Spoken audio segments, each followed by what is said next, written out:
sempre bom a gente ver que o fôlego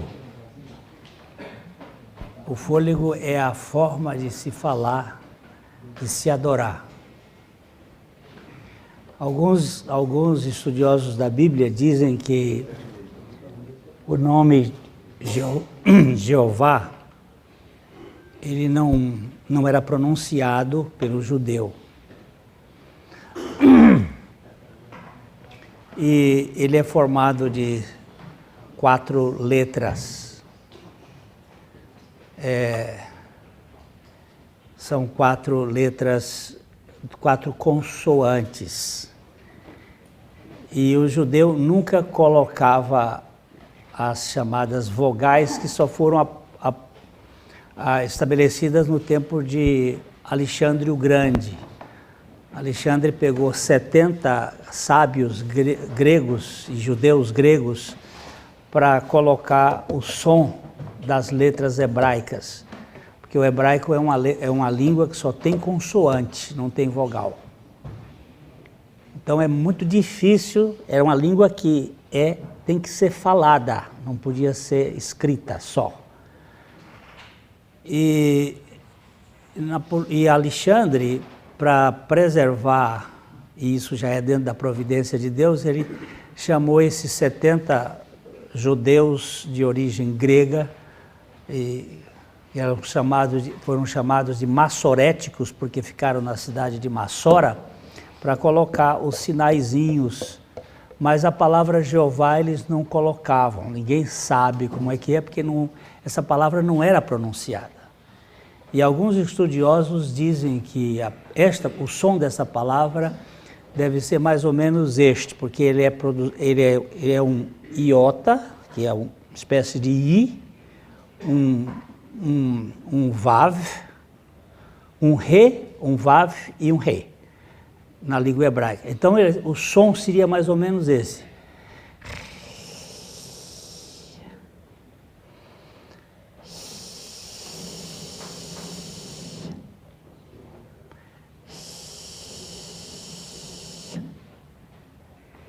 Por isso que o Salmo 150 diz: todo ser que respire, louve ao Senhor.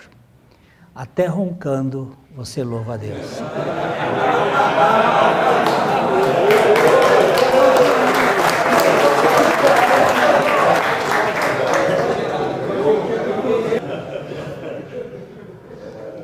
Vamos abrir o nosso Salmo. Eu gosto muito da vida que Deus nos deu neste mundo para ser vivida com simplicidade, com naturalidade, sem colocar peso, sem colocar cobrança, sem essa pudicidade adoecida. O Salmo 37, como nós dissemos ontem, ele é um salmo que foi escrito por um velho, não é? Vamos lembrar o verso 25?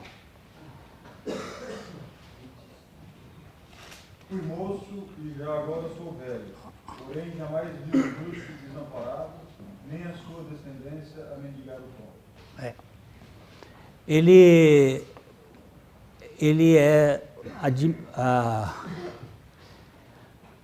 é um salmo que se admite tenha sido escrito por Davi. E Davi viveu 70 anos, então não era tão velho para nosso tempo hoje, que nós temos pessoas com idades bem... O ano que vem eu completo 70 anos em fevereiro, e não me considero tão velho assim. Paulo, com 67, ele escreveu uma carta e disse: Paulo o Velho. Davi foi um homem que envelheceu, de certo modo, muito, porque ele foi muito desgastado nas guerras e também com as mulheres.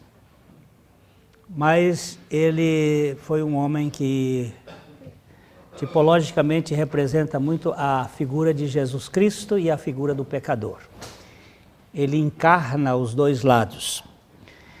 E possivelmente, depois de uma pesquisa, conhecendo gente, andando com gente, lembre-se que naquela época eles não liam muito, mas eles contactavam muito com as pessoas. E Davi diz assim: não te indignes. Verso 1, não te indignes, não te queimes, não fiques fervendo, não fiques... Não se irrites, não te aborreças, não te enfades por causa dos malfeitores, nem tenhas inveja dos que praticam a iniquidade. Indignação e inveja são duas coisas. Indignação no sentido assim de ficar queimando. Não é você não se indignar com a injustiça, porque aquele que não se indigna com a injustiça, ele está cooptado, ele está tomado pelo sistema. Não fiques queimando por causa dos malfeitores e nem tenhas inveja dos que praticam a iniquidade. Pois eles dentro em breve definharão como a relva e murcharão como a erva verde. Dentro em breve isso vai murchar. A vida de um homem é curta. Deus deu ao homem um tempo antes do dilúvio relativamente comprido, grande. Nós temos homens que viveram, o que viveu menos viveu 365 anos e o que viveu mais viveu 969 anos. O tempo, alguns perguntam, o tempo é igual, o ano é igual ao nosso? Possivelmente o ano fosse lunar. E o ano lunar são 28 dias e são 360 anos, 360 dias, um pouco 300. Então é um pouquinho menos, não faz grande diferença o tempo. Era bem longevo.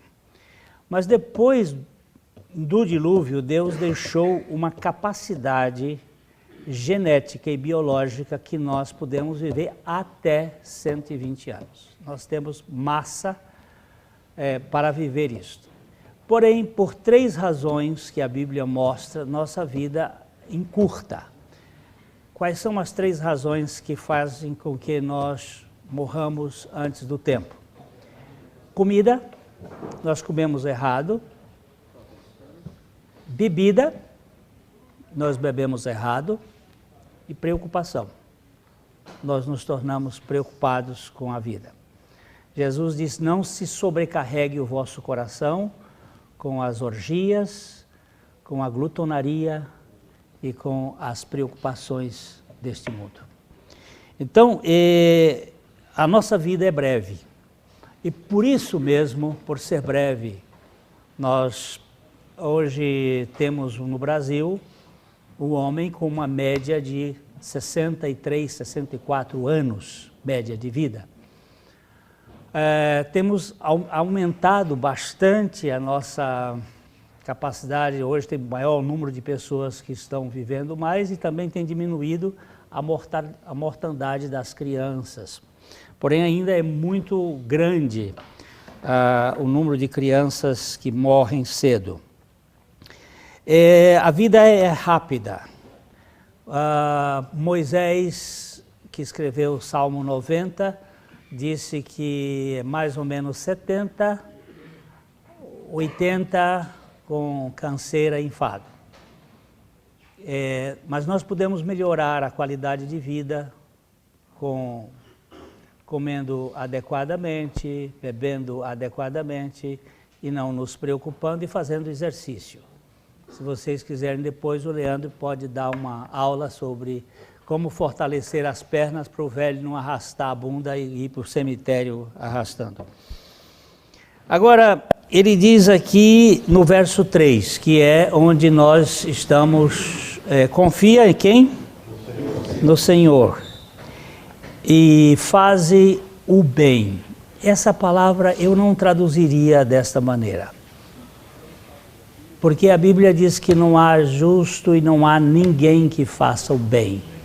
Nenhum sequer. E como é que você traduziria esta palavra? Possivelmente eu daria o sentido de agradável. O termo tovup, a terra estava sem forma e vazia, e Deus viu Deus que tudo era agradável. Era bom. Era harmonioso. Era equilibrado. E aqui nós temos então o sentido, confia no Senhor e faze aquilo que é harmonioso,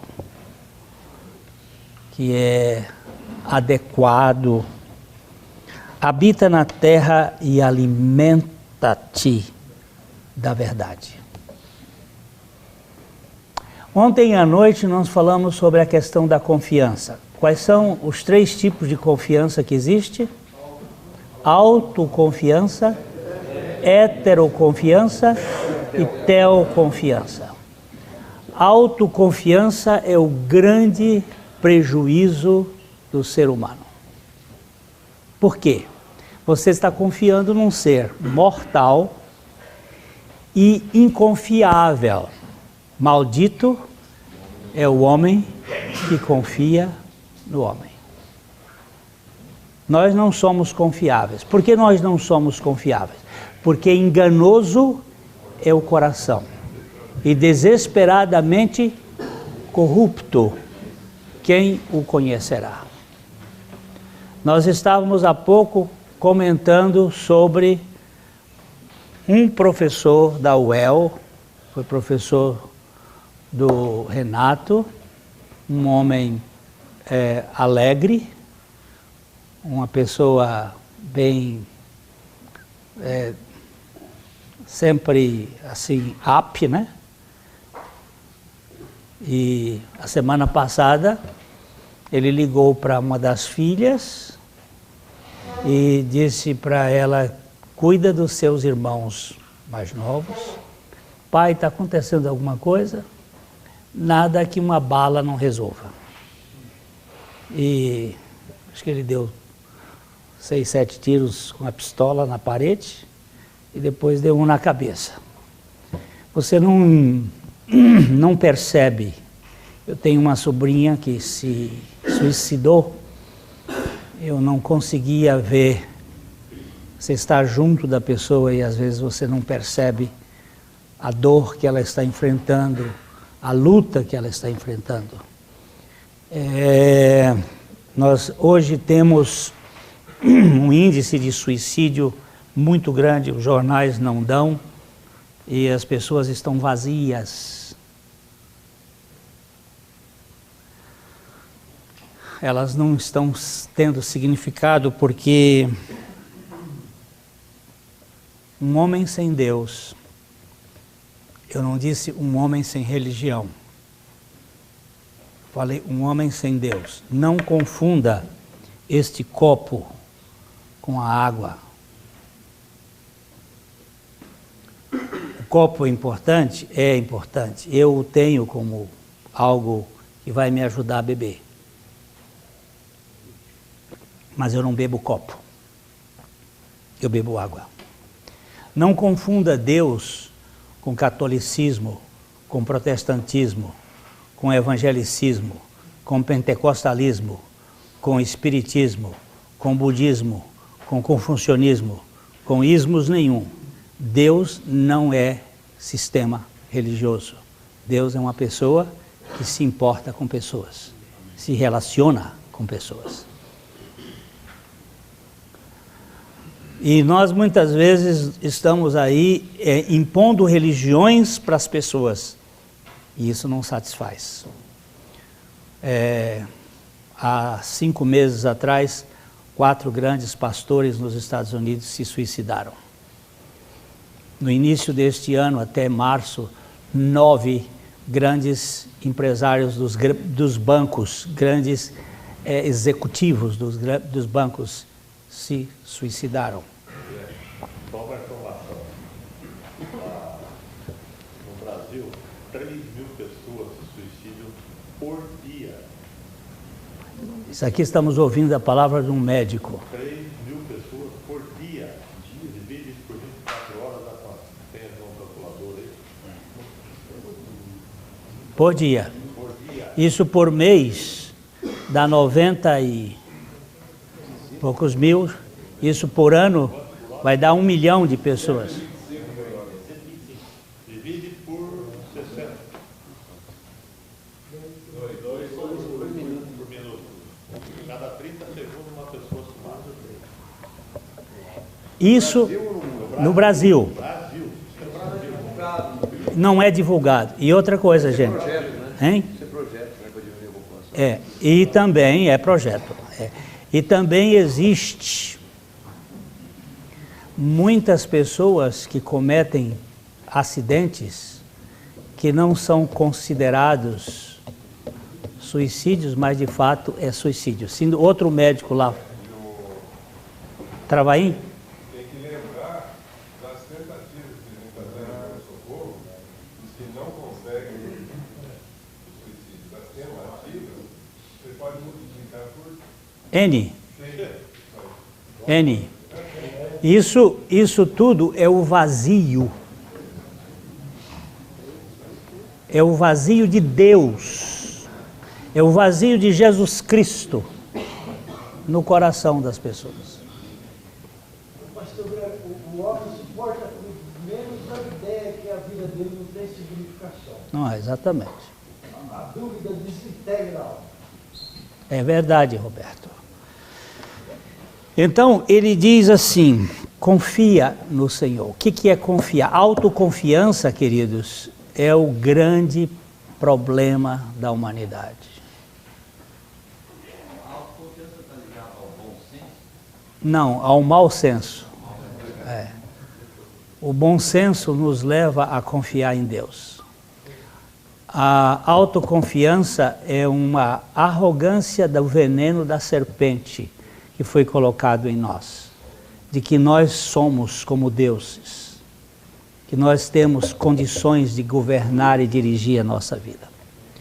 O segundo problema é a heteroconfiança. A ignorância, quando está vivendo na autoconfiança, depois das tribulações, de muitas coisas que acontecem, daí que ele é um convertido e acaba indo no caminho que nós estamos aqui para poder crescer.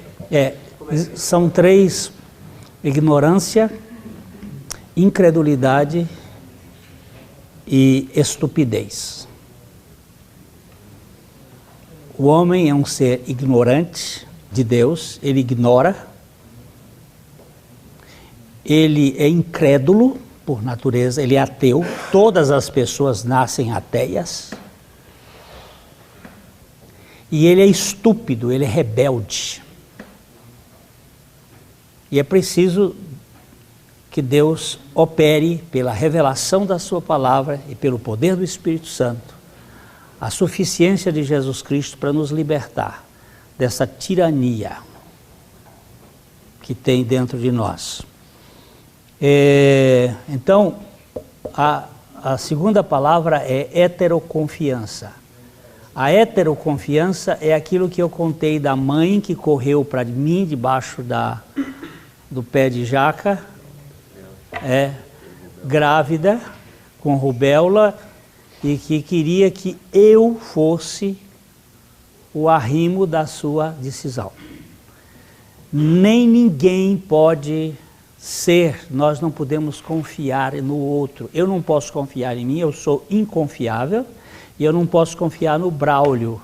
Ele também é uma pessoa que é falha e que, como ser pecador, ele está sujeito às mesmas decepções que eu sou.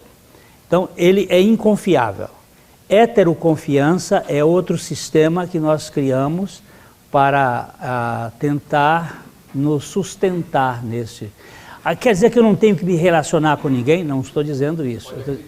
Eu não posso confiar nas pessoas, no sentido de achar que elas vão dar significado e rumo à minha vida. Existe muito líder espiritual, querendo dizer só pastores e padres, nós somos mais comuns. Pode falar mais alto.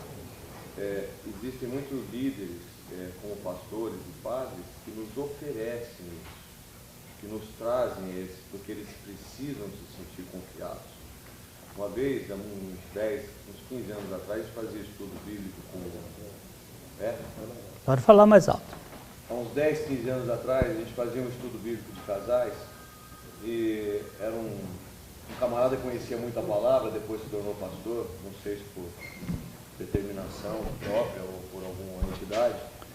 E a gente fazia estava assim já, talvez, caminhando junto uns 3 meses ou 4. Aí numa reunião ele chegou pra gente e falou assim, escuta, nós éramos uns 7, 8 casais, ele falou assim, está me deixando assim muito incomodado, a gente tem caminhado junto, e ninguém de vocês tem me ligado, ninguém de vocês tem me procurado, entendeu?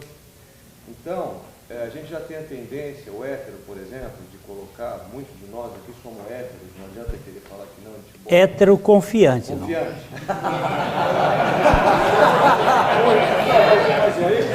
Também tá bom, também tá ótimo. Tá ótimo. Hétero tá ótimo em todo sentido. E existem essas pessoas que precisam fazer isso, que precisam trazer benefício para o ego dele e outras coisas mais, e a gente tem essas pessoas em volta da gente, porque nós somos aqui de várias denominações, de várias bandeiras, né, que nem o Lênin falou, e a gente às vezes acaba se tornando dependente dessas pessoas, e não somos nós, é que nós temos uma propensão e o cara vem com uma entendeu? Com aquilo que está faltando, e você fica na dependência. Não sei se isso... É isso aí. Eu outro dia vi na televisão, um pastor dizendo o seguinte, se você não tiver fé, eu empresto a minha fé para você. É o fim da vida. E você pode crer com a minha fé. Seja aqui.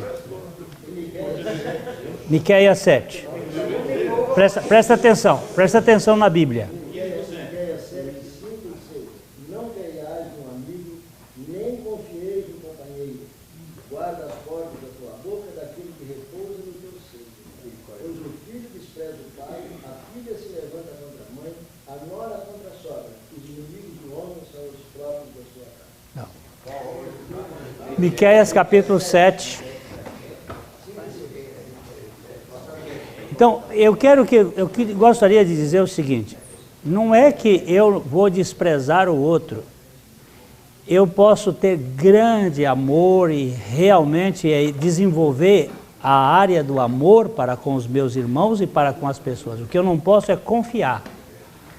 A Bíblia conta a história de um rei que caiu doente dos seus pés, chamava-se Asa, e na sua enfermidade, ele não confiou no Senhor, mas confiou nos médicos.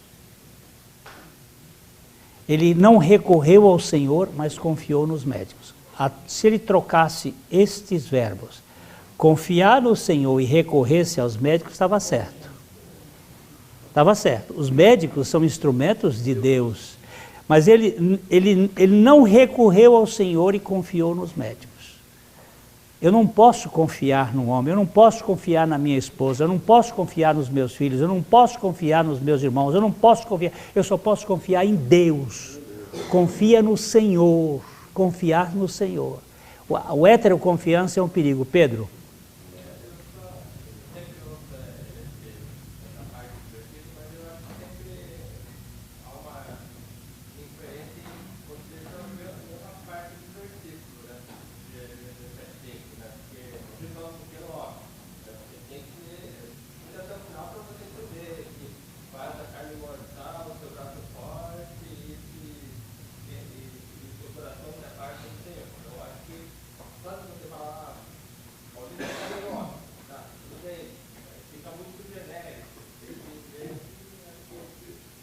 Quando... Qualquer homem como alguém que vai te salvar, como alguém que é seu centro e você se afasta de Deus. O que ele está dizendo realmente é que o homem é inconfiável porque a carne mortal está contaminada com o pecado.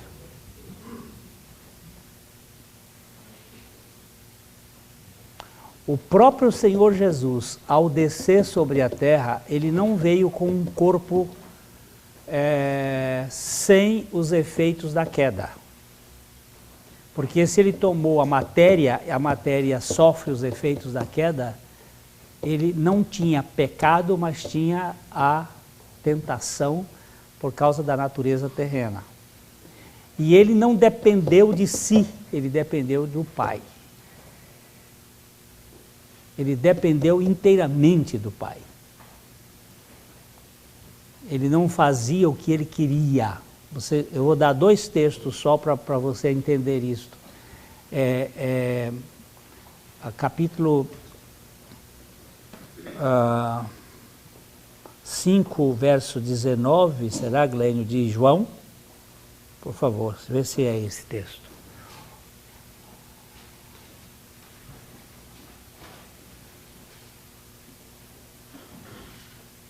Mas Jesus respondeu e disse: na verdade vos digo que o Filho por si mesmo não pode fazer coisa alguma, se o não vir fazer o Pai.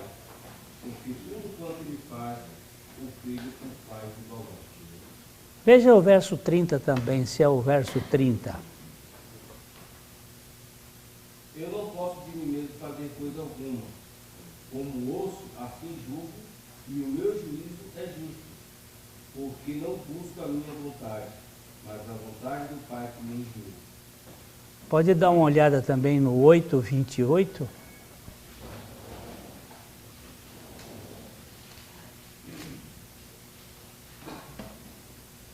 Disse-lhe, pois, Jesus: quando levantares o Filho do Homem, então sabereis que eu sou, que nada faço por mim mesmo, mas falo como o Pai me ensinou. Você presta atenção, Jesus dizendo o tempo todo que ele estava dependente do Pai, dependente do Pai, dependente do Pai. Então, quando nós falamos de confiança, a minha confiança pessoal, eu estou confiando num ser mortal, enganoso, sujeito a decepções em mim. Se eu confio no Braulio, eu vou ficar aqui olhando para o Braulio, porque ele está aqui na minha frente, ou no Mário Rocha, eu estou sujeito a decepções. Eles vão falhar e eu vou ficar decepcionado. Mas se eu confiar no Senhor, eu vou encontrar descanso, porque o nosso estudo aqui, o nosso acampamento aqui, é do confiar ao descansar. A chave que abre o descanso é a confiança. Se eu não puder confiar, eu não vou descansar. A desconfiança é o grande problema. Quando Jesus Cristo ressuscitou dentre os mortos, nenhum discípulo dele creu nesse fato. Mesmo aqueles que estavam com ele, eles não estavam crendo que Jesus ia ressuscitar. E Jesus apareceu uma vez, quando eles estavam reunidos, no primeiro domingo da ressurreição, ele apareceu aos 2 no caminho de Emaús e aos 10, porque Tomé não estava naquele dia. Ele apareceu aos 10 lá no cenáculo, lá no lugar onde eles estavam reunidos. O que foi que Tomé disse? Depois que os outros falaram, o Senhor apareceu? Eu preciso ver para crer. O que ele estava dizendo é exatamente o contrário da fé. O que ele disse é uma questão científica. O primeiro cientista do cristianismo foi Tomé. Tomé disse o seguinte: eu preciso de constatação para eu poder crer. São duas palavras absolutamente contrárias. Para crer, eu não preciso de constatação. E se eu tenho constatação, eu não preciso de fé. Hã? A fé é o firme fundamento das coisas que se esperam e a prova ou convicção dos fatos que não se veem. Se eu vejo, eu não estou crendo. Se eu creio, eu não preciso ver. O filme da tarde, por favor, não percam. O filme da tarde. Então, nós temos que ter o cuidado de saber que autoconfiança e heteroconfiança dão um problema. Por isso o texto é: confia no Senhor e faze o que é harmonioso, o que é agradável, habita na terra. Não é para você habitar no céu, não, é aqui na terra mesmo. Porque se você vai viver na confiança, é aqui na terra. A Bíblia fala de 3 virtudes que são fundamentais, ou 3 características fundamentais: a fé, a esperança e o amor. Mas o maior deles é o amor. Sabe por quê? Porque fé e esperança só existem aqui na terra. Enquanto nós estivermos neste corpo humano e nessa situação caída, nós precisamos viver pela fé e pela esperança. Agora, depois que nós chegarmos na plenitude, porque nós vemos em parte, e em parte nós profetizamos, mas quando chegar ao que é pleno, então o que é em parte será aniquilado. E o que é em parte? A fé é em parte, a esperança é em parte, mas o amor é pleno, porque o amor é tudo aquilo que depende, que descende, que vem, procede do próprio Deus. Deus não tem fé e Deus não tem esperança, porque Deus sabe todas as coisas. É aquela frase de ontem: Deus não está decepcionado conosco, porque Ele nunca teve ilusões a nosso respeito. Deus não tem esperança. Então, quando Ele diz aqui, habita na terra e alimenta-te da verdade. E essa é a palavra que a gente queria tratar um pouquinho aqui. A verdade. Primeiro, a verdade sobre Deus. Jesus disse: eu sou o caminho, eu sou a verdade e eu sou a vida. Tudo começa com o caminho. Nós temos uma caminhada. Hoje vocês vão ver o caminho de Eli no filme. O caminho. Há um caminho. Para onde é esse caminho? Eu estou trazendo os enigmas do filme. O caminho é rumo ao Ocidente. Não é rumo ao Oriente. Tome cuidado com tudo que é do Oriente. O Ocidente é o pôr do sol e representa a morte. Está significando a morte. Cuidado com esses 3 sóis. Cuidado com o sol do rei Ezequias. Cuidado com o sol de Josué. E tenha muito apreço com o sol do Salmo 19. O que significa estes sóis? O sol do profeta, do rei Ezequias, o rei Ezequias caiu doente. A sua doença era muito grave. Na sua doença, o profeta Isaías chegou para ele e disse: prepara a tua casa, porque vais morrer.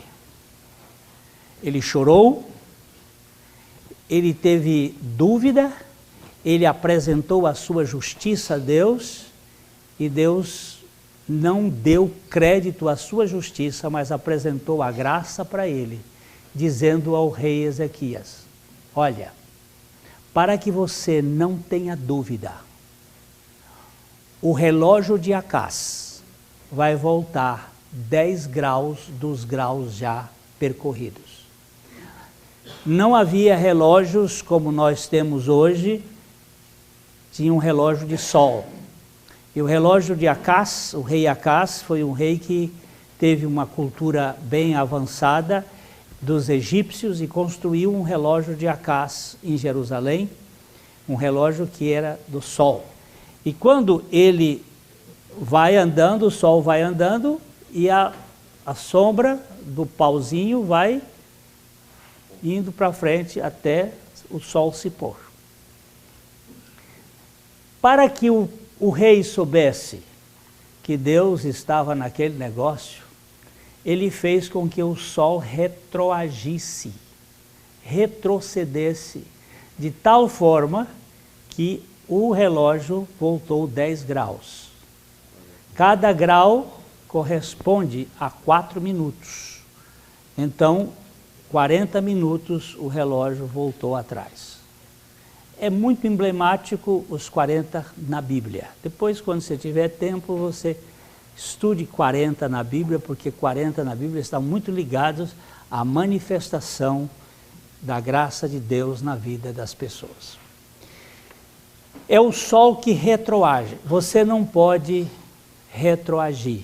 A Bíblia nos diz que nós somos da fé e não dos que retroagem para a perdição.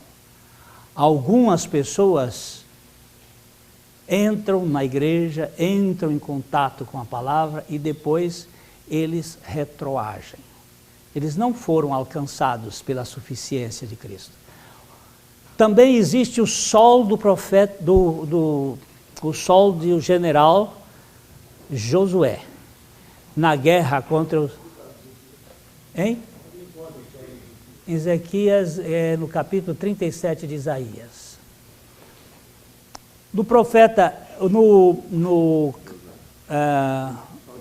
o sol de Josué, quando ele teve a guerra contra os gibeonitas, ele estava tendo dificuldade, ele orou a Deus, e Deus fez com que o sol parasse no vale de Gibeon e a lua no vale de Aijalon por quase um dia.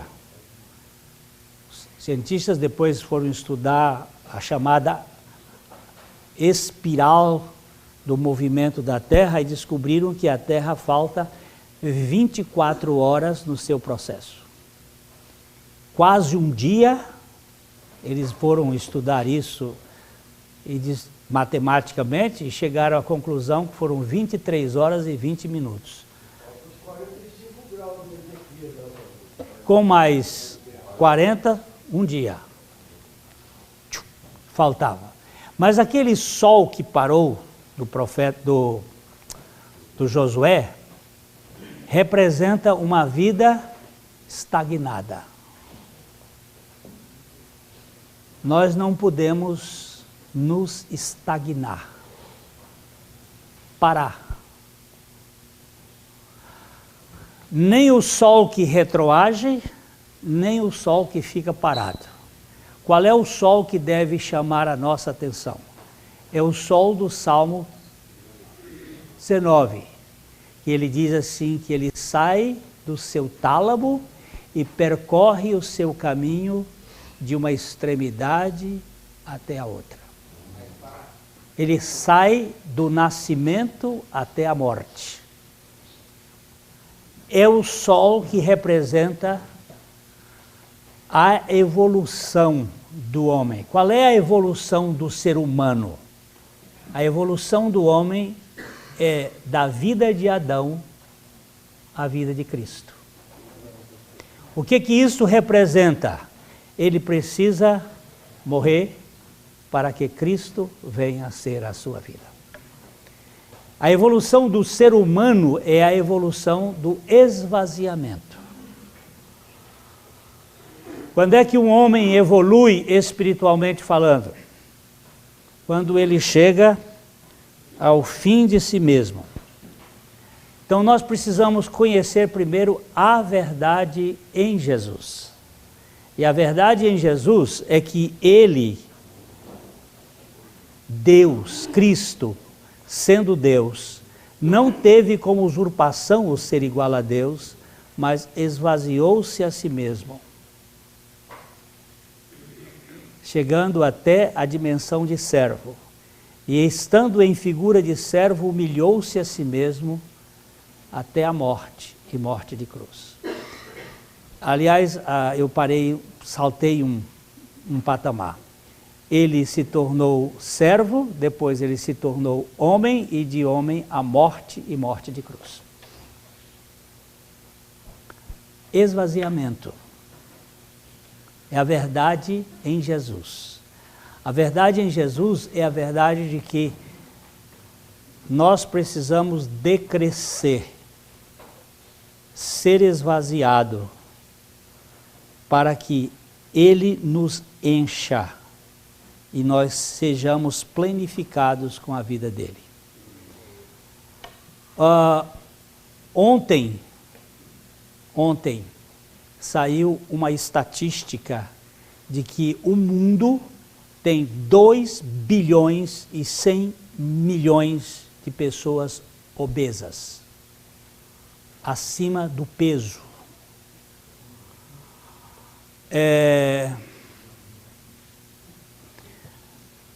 A humanidade, ela tem uma série de fatos interessantes.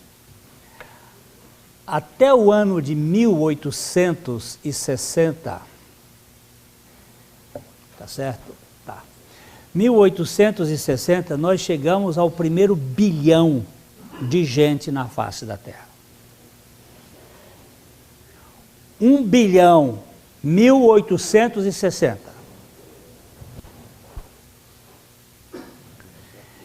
1930, 70 anos depois, 2 bilhões. 2000, 70 anos depois, 6 bilhões. 6. Até 1860, 80% da humanidade era magra. Porque o número de calorias ingerido não passava de 1000 calorias por dia. – 80% da humanidade era magra. De lá para cá, nós temos hoje quase 1/3 da humanidade gorda. Qual o problema? Primeiro,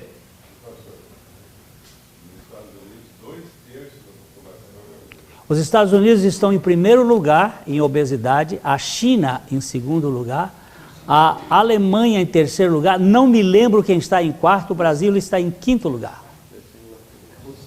Não, a Inglaterra não é gorda, não. Não. Nem França.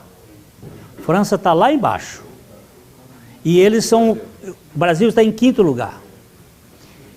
E outra coisa. O maior lixo... Aliás, eu vou aproveitar aqui para falar uma coisa para nós aqui. Ontem nós vimos isto. Você tem direito de comer à vontade. Estamos preparando, ontem houve até uma certa falta de comida, mas vai ser preocupado hoje para que tenha comida para todos. A nossa cozinheira disse, pastor, esse povo come. Mas o que foi mais impressionante foi o tanto de resto que nós tivemos lá. Por favor, coma à vontade. mas não deixe desperdício. A China, no tempo de Mao Tse Tung, eles descobriram uma matemáticazinha muito simples. Se cada chinês deixasse um caroço de arroz, seriam 2 bilhões de caroços de arroz por dia.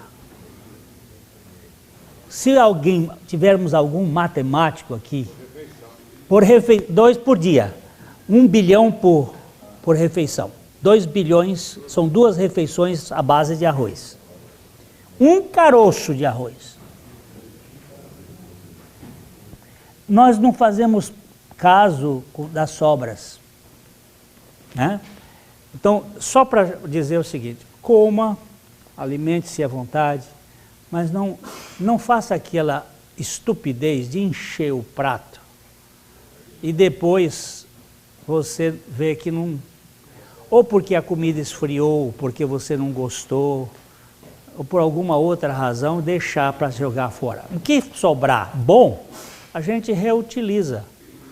Isso na sua casa, no seu lar, porque o Brasil é o 2º país em desperdício alimentar do mundo, só perde para os Estados Unidos. E o resto alimentar dos Estados Unidos alimentaria a África. O lixo alimentar dos Estados Unidos alimentaria a África.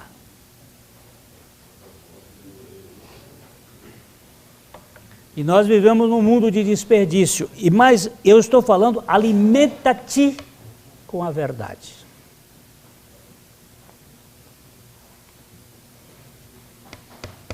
A verdade em Jesus. A verdade em Jesus é que Deus se esvaziou, assumiu a forma de homem, de servo, de homem, e foi até a cruz para nos libertar da nossa arrogância de querer ser Deus. A verdade em Jesus é que Deus se importa com gente, salva gente. Salva a gente da sua presunção de querer ser Deus, de querer ser importante, de querer ser grande. Ele quer nos salvar deste estágio maligno que nos faz tanto mal. Nós estamos estudando lá com os homens nas quartas-feiras o livro Seja Alegre, de Wiersbe. E uma das coisas que ele fala sobre, o Mário falou ontem, os ladrões que roubam a nossa alegria, são 4. As circunstâncias, as pessoas, as coisas e as preocupações. E para cada uma delas eu preciso ter uma mente inteira, submissa, espiritual e confiante no Senhor. Confiar no Senhor, que pode dirigir a minha vida frágil. E essa outra coisa que nós precisamos saber a verdade a nosso respeito. A verdade em Jesus é que Deus se esvaziou para nos alcançar.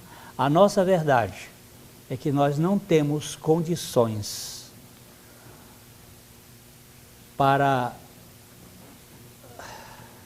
nos apresentar diante de Deus pela nossa própria capacidade ou pela nossa potência. Nós temos que ser crucificados, porque não tem nada em nós que mereça aplausos. Eu sou inconfiável. Então, eu não posso voltar para trás e eu não posso ficar parado. Eu tenho uma jornada para fazer. E a jornada que eu tenho para fazer é a jornada rumo ao oeste, ou rumo ao ocaso, ou rumo ao ostracismo, ou rumo à negação, ou rumo ao desaparecimento, como orava João Batista. Convém que ele cresça. E a versão da irmã lá do interior da Bahia, muito propícia, e que eu desapareça. Porque se eu desaparecer, Cristo em mim será suficiente para viver a realidade espiritual. Gosto também de olhar a Palestina, a terra que Deus designou para que nós, ele diz assim, habita na terra. Esse habita na terra, estava falando do povo de Israel, mas está falando de uma geografia também. A nossa geografia, biblicamente, é Deus. Nele existimos e nele nos movemos. Onde é que você existe? Eu existo em Deus. E onde você se move? Eu me movo em Deus. Foi isso que Paulo disse lá em Atenas, na sua pregação no Areópago. Qual é a sua geografia? Qual é o seu território? Onde você habita? Eu habito no esconderijo do Altíssimo. Eu habito na geografia que é Cristo, ainda que eu esteja na terra. E a terra prometida, ela tem uma simbologia toda significativa para nós. Deus escolheu aquela terra como um lugar que tem toda uma riqueza de detalhes e principalmente que a Palestina vive por causa de um rio. Se você for verificar o céu, a Nova Jerusalém tem um rio que corta no meio. E a terra de Canaã tem um rio. E este rio descreve a vida cristã. Ele nasce no Hermon, no Monte Hermon, que tem 3.000 metros de altura. Aqui está o Nilson, aqui está o irmão Joaquim, que nós estivemos lá no Banyan, no lugar onde nasce a água de degelo, desce lá de cima do Hermon, penetra pela terra e vai nascer aqui embaixo. Um riachozinho, coisa inexpressiva, mas ali está toda a vida representando. Vem de 3.000 metros e vai para 300 metros de profundidade abaixo do nível do mar, o Mar Morto. Ele desce e vem descendo, e vem descendo, e vem descendo, até entrar num lago que não tem um peixe, que não tem uma minhoca, que não tem um crustáceo, que não tem uma aranha, que não tem uma bactéria, é morto, não tem vida. O que aquele rio representa? Da arrogância ao esvaziamento, da grandeza à dependência. Só recebe, não dá nada para ninguém. E ele fala exatamente da graça. Você sabe que o Mar Morto é a maior riqueza que existe em Israel. Só de metais. Super ricos para a construção de astronaves estão ali dentro daquele mar. De cosméticos, de riqueza para a cura de várias doenças. Você sabe onde é que você é curado? Na morte. Porque quando você morre, a plenitude de Cristo enche a sua vida. Isto aqui é: confia no Senhor e faz o bem, habita na terra e alimenta-te da verdade. Você não será um obeso se alimentar-se da verdade. Não vai ser um obeso de saber bíblico, de encher conhecimento. Você vai ser um fracote, um incapaz, que Deus vai colocar a sabedoria dele em você e em mim, para que nós sejamos instrumentos de Deus neste mundo de carência. onde nós podemos tocar nas pessoas. Hoje um irmão estava dizendo para mim ali, me impactou o coração. Ele disse a respeito daquele professor da UEL, e ele disse que uma criancinha amiga de uma amiga dele, filhinha de uma amiga dele, que é amiga da filhinha desse professor, e ela estava chorando, e ele disse assim: eu estou vendo que o problema de relacionamento é muito importante.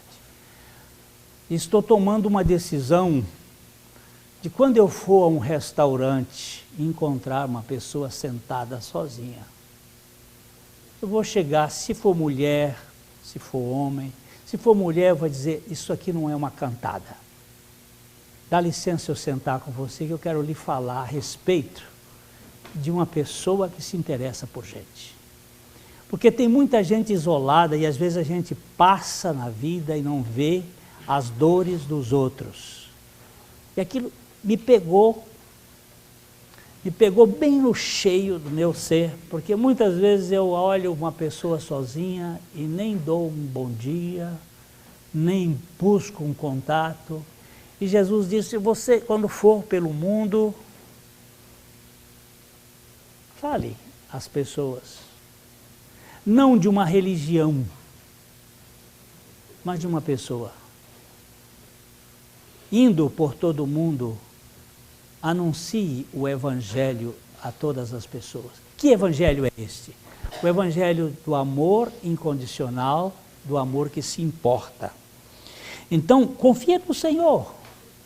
Você tem vergonha de falar? Não fale de igrejas, de sistemas, nem mesmo fale de Bíblia. Fale de Cristo, Jesus, o Deus que desceu para vir aqui à Terra.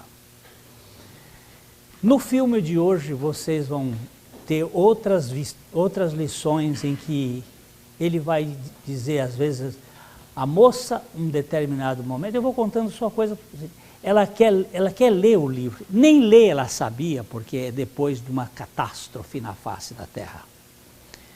E ele disse, não, só quem pode ler esse livro sou eu. Mas depois vocês vão descobrir por quê. Quem já viu já sabe o que é. Mas muita gente só vai ler o Evangelho através de nós. Pelo nosso gesto, pelas nossas palavras, pelo nosso carinho, pelo nosso cuidado. Até nos cachorros, como se trata cachorro e como se trata cavalo. Eu me lembro de meu pai dizer assim, eu não contrato um vaqueiro que não sabe tratar um cavalo. Ou que xinga uma vaca. Eu me lembro quando menino, devia ter uns 11 anos de idade, e um vaqueiro gritou, "Ah, vaca do diabo, vaca do diabo!" Meu pai estava lá, terminou a conversa, trouxeram o gado, ele disse para o vaqueiro, olha, eu não sabia que eu era diabo.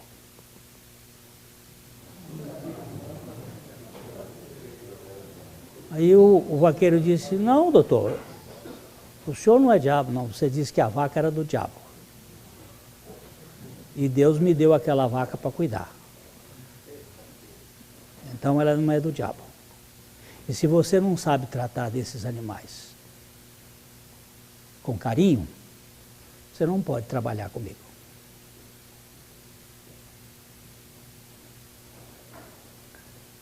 Eu sei que isso é uma coisa de emoção, eu hoje não trataria como meu pai tratou, e deu as contas para ele.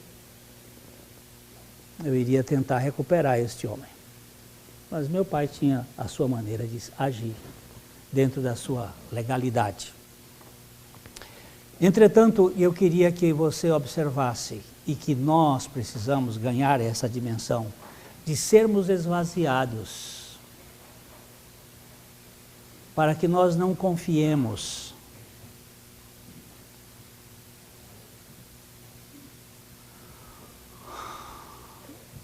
Uma mulher chegou para Stephen Brown, um pastor americano, e disse para ele: Stephen, eu adulterei há 27 anos atrás. Eu tive um caso de adultério e eu tenho sofrido muito. Meu marido, ele é uma pessoa fantástica.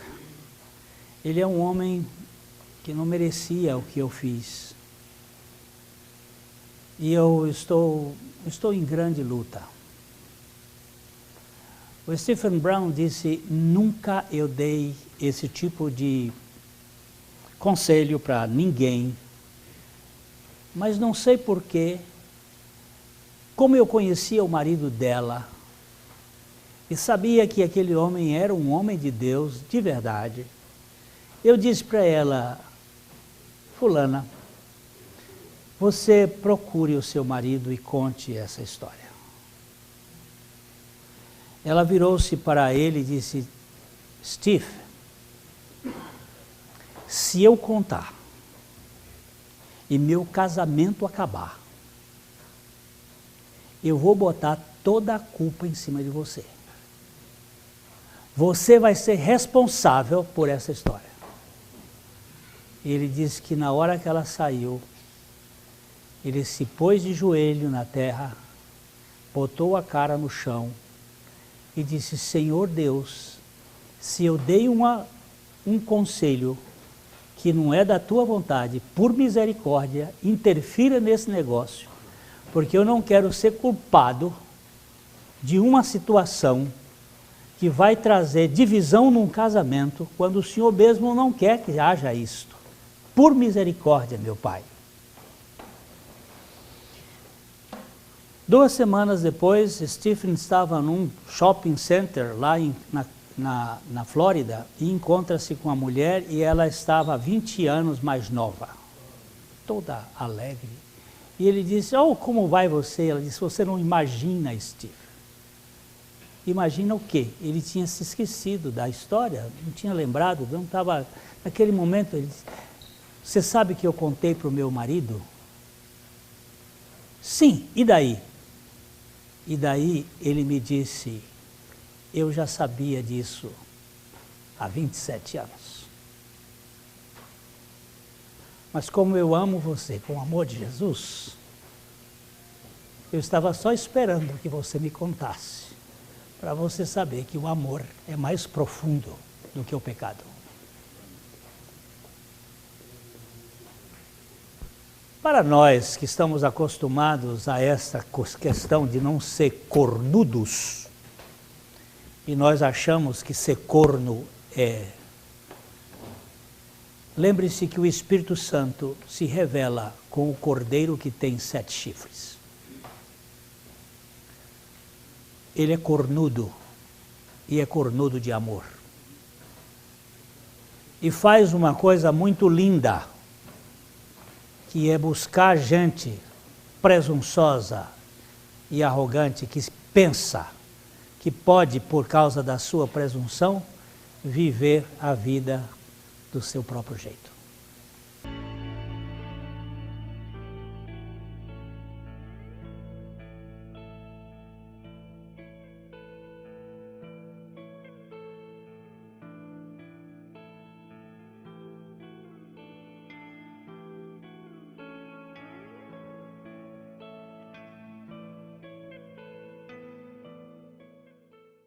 A mensagem que você acabou de assistir faz parte do Ministério de Comunicação Palavra da Cruz. Temos um grande acervo de estudos bíblicos em áudio e vídeo. Distribuímos também gratuitamente o jornal mensal Palavra da Cruz. Entre em contato conosco pelo fone 0 operadora 43 3372 8900 ou pelo e-mail livraria@piblondrina.com.br. Visite-nos pelo site www.livrariapiblondrina.com.br ou acesse www.piblondrina.com.br. Graça e paz.